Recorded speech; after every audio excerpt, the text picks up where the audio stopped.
Hola, mi nombre es María Gabriela Pernía Monsalve. En esta oportunidad hablaré acerca de la representación en dos dimensiones. Cuando nosotros hablamos de representación en dos dimensiones, nos referimos a una tabla que representa o esquematiza, también refleja dos variables que trabajan consecutivamente y que ellas se relacionan o no entre sí. La representación en dos dimensiones se emplea en la psicología, específicamente en el área de razonamiento y resolución de problemas, para comprender las características que asocian a una determinada problemática y buscar o hallar su resultado o solución. También las representaciones en dos dimensiones se pueden presentar a través de la forma numérica, es decir, a través de los números, a través de las tablas características o valores conceptuales y a través de los valores lógicos. Comenzaremos por los valores numéricos. Como su palabra lo indica, la tabla de valores numéricos hace referencia a dos variables que trabajan consecutivamente, pero que son expresadas a través de números, para comprender qué tanto o cómo afecta determinada variable en cantidad. Por ejemplo, Elena, María y Susana estudian idiomas y entre las tres tienen 16 libros de consulta. De los 4 libros de Elena, la mitad son de francés y uno es de italiano. María tiene la misma cantidad de libros que Elena, pero solo tiene la mitad de libros de francés y la misma cantidad de libros de italiano que Elena. Es algo complicado este problema. Fíjese lo que dice después. Susana tiene solamente un libro de alemán, pero en cambio tiene tantos libros de italiano. ¿Cuántos libros de francés tiene Susana y cuántos libros de cada idioma tienen entre todas? Es la pregunta. Bueno, para poder hallar el valor y el resultado de dicho problema, que es algo complejo, debemos primero analizar. Existen 5 pasos para resolver esta tabla de valores numéricos y la representación en dos dimensiones. El primero es analizar el problema, el segundo es ubicar la variable del problema, el tercero es definir la variable y el cuarto es ubicar los datos para luego proporcionar una solución. ¿Cuáles son las variables de este problema? El nombre de las personas, el idioma de los libros y el número de libros. Entonces, una de las variables debe ser numérica. Pues obviamente, si se relaciona con la cantidad de libros. En este caso, resumiéndolo, pues podemos decir que Elena tiene 2 libros de francés, un libro de italiano y un libro de alemán. Total serían 4 libros. María tiene un libro de francés, un libro de italiano y un libro de alemán. Total 4 libros. Y así sucesivamente hasta completar los 16 libros. Aquí observamos otra tabla que no tiene nada que ver con este problema, pero que también relaciona a un conjunto de personas, tanto varones y mujeres, que llevan en común 3 tipos de apellido. En el caso de este es Caballero, Delgado y Gutiérrez. 2 mujeres llevan este apellido, 2 mujeres llevan el apellido Delgado y una mujer lleva el apellido Gutiérrez. Pero en los encuestados se descubre que no existe ningún varón con este apellido, que existe un varón con apellido Delgado y 4 varones con apellido Gutiérrez. Esto es una forma de representar, como se observa aquí, otro problema que tiene como base una variable o 2 variables, pero que se puede interpretar de manera numérica. Otro ejemplo lo vamos a observar a continuación y me habla de cuántas hamburguesas comieron el lunes entre todas las personas que se presentan aquí. Dice más o menos así: Hugo, Paco y Luis asistieron durante 4 días de la semana a Hamburguesas Mistón. El lunes Hugo comió 3 hamburguesas y el martes 2. El miércoles y el jueves, como le quedaba poco dinero, no comió tanto. En total, durante los 4 días comió 6 hamburguesas de las 24 que comieron los 3. Paco, el más comelón, comió 8 hamburguesas. Y así sucesivamente se va observando el problema. Una vez que nosotros realizamos la tabla, podemos observar de manera más lógica y de manera más ordenada todo lo que nos están diciendo en este problema. En este caso podemos observar sin tanta complicación, una vez realizado el análisis, podemos observar que el lunes El número de hamburguesas consumidas por Hugo fueron 3, de acuerdo a lo que dice el problema. Paco consumió 2 y Luis no consumió. En total, el lunes consumieron 5 hamburguesas, para un total de 24. Si nosotros no hacemos esta tabla, pues automáticamente estamos perdidos al momento de realizar el análisis e interpretación del problema. También existe otra forma de presentar las variables numéricas. Estas son a través de la estadística y de la estadística descriptiva. En este caso, este es el resultado de una encuesta realizada, cuyos ítems se relacionaban a la cadena de valor de la zona y su influencia en el nivel de ventas e ingreso obtenido. Esta cadena de valor es en el caso de la carne. Considera que la comercialización de la carne bovina varía de cada región. De las 6 personas encuestadas dijeron que sí, por lo tanto tiene un 100%. En este caso, en el ítem 15, respondieron un 50% y un 50% que sí y que no. Es decir, 3 personas respondieron que sí, 3 personas respondieron que no. Y en las siguientes 2 preguntas, pues todos confirman que sí tienen relación la cadena de valor con el impacto que genera la venta del ganado bovino.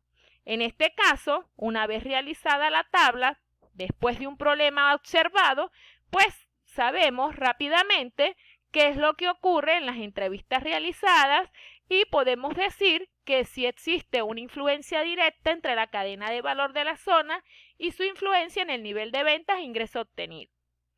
Por otro lado, tenemos la tabla de características o valores conceptuales semánticos. En la tabla de características o de valores conceptuales semánticos podemos observar que existen 2 variables, pero que se relacionan solamente a través de letras, donde cada letra hace referencia a un valor conceptual semántico o a un tipo de característica. Veamos el siguiente ejemplo. De un total de 9 personas que participaron en una investigación, 3 son estadounidenses, 3 son ingleses y 3 son franceses. 3 son agrónomos, 3 son matemáticos y 3 son abogados. No hay 2 o más de la misma profesión ni de la misma nacionalidad. De estas personas, 3 fueron sometidos a la prueba A, 3 a la prueba B y 3 a la prueba C. De las personas que fueron sometidas a una misma prueba A, B o C, no hay 2 o más de la misma profesión ni nacionalidad. Si una de las personas que se sometió a la prueba B es un abogado estadounidense, una de las personas que se sometió a la prueba A es un abogado inglés y un agrónomo inglés se sometió a la prueba C. ¿A qué prueba se sometió el matemático francés? Pues vamos a observarlo. En este caso, acomodamos la tabla, acomodamos la información, ubicamos los datos que estamos leyendo y por lógica o deducción simple, pues hacemos el cruce entre las profesiones y las nacionalidades. El mismo ejemplo, el mismo problema me indica que existen 3 profesiones, que existen 3 que tienen la misma nacionalidad, que existen 3 nacionalidades, pero que a ninguno le aplicaron la misma prueba. Por lo tanto, se deduce que el agrónomo presentó la prueba, el estadounidense la prueba A, el inglés la prueba C y el francés la prueba B, mientras que el matemático explicó o realizó la prueba, el estadounidense la prueba C, el inglés la prueba B y el francés la prueba A. Mientras que el abogado explicó o aplicó la prueba B, el estadounidense, la prueba A, el inglés y la prueba C, el francés. Por lo tanto, la pregunta nos dice que ¿a qué prueba se sometió el matemático francés? Pues a la prueba A. Esto se hace solamente si se ordena lógicamente el enunciado y si hacemos una tabla para poder comprender los valores o características, porque de manera ilógica y desordenada este tipo de problemas no se puede solucionar. Por lo tanto, se recomienda el orden y la lógica al momento de realizarlo. También tenemos la tabla de valores lógicos. En la tabla de valores lógicos, pues es más sencillo, se usa mucho en la matemática y se hace por deducción simple. También se ayuda con el uso de ecuaciones en otros tipos de área o de pruebas de aprendizaje. En este caso tenemos que 3 mujeres, Juana, Patricia y Sonia, tienen entre todas 3 hijos, Samuel, Luis y David. Samuel y Luis estudian con el hijo de Patricia. Ocasionalmente Sonia lleva a la escuela a los hijos de Juana. ¿Quién es la madre de Luis? Pues automáticamente empezamos con la deducción. Primero debemos sacar los datos que tenemos del enunciado o problema. En este caso sabemos el nombre de los hijos. Sabemos que Samuel existe, que se llama Luis, el otro niño, y que se llama David. Y que existen 3 mujeres que son las madres. Una que se llama Juana, otra que se llama Patricia y otra que se llama Sonia. En este caso vamos a ver quién es la madre de Luis. Volvamos a leer. 3 mujeres, Juana, Patricia y Sonia, tienen entre todas 3 hijos y ya los nombramos. Entonces estudian con el hijo de Patricia. Ocasionalmente Sonia lleva a la escuela a los hijos de Juana. En ningún momento me están especificando cuántos son. Como Sonia lleva a la escuela a los hijos de Juana, quiere decir que Juana es la madre de 2 hijos. Como en total hay 3, ya sabemos que Patricia es mamá de 1. Entonces se deduce que Sonia no tiene hijos. Ponemos una X en el cuadro que corresponde a Samuel y Sonia, Luis y Sonia. Y la vamos colocando hasta que deducimos. Por lo tanto, Juana es la madre de Luis, como aparece en el resultado. ¿Por qué? Porque se hizo de manera lógica, de manera analítica para poder deducir cuáles son los resultados. También recordemos que en este caso no se están usando números, se están usando características o cualidades. En este caso, como dice el resultado, como Sonia lleva a la escuela a los hijos de Juana, quiere decir que Juana es la madre de 2 hijos. Pero como hay 3, debemos saber que hay 1 que no es hijo de Sonia. Y ya sabemos que Patricia es madre de 1. Por lo tanto, se deduce que Sonia no tiene hijos. Y automáticamente sabemos que Juana es la madre de Luis. Bueno, así como esto, existen otros tantos ejercicios más complejos que deben ser aplicados. En el campo de la psicología, este tema es bastante aplicado, el de 2 dimensiones, la representación en 2 dimensiones, porque me permite abordar temas comunes en la sociedad y también investigaciones sencillas en el área de la conducta, el razonamiento verbal, entre otras tantas dimensiones que se emplean para solucionar problemas y es fundamental para mejorar la praxis del psicólogo.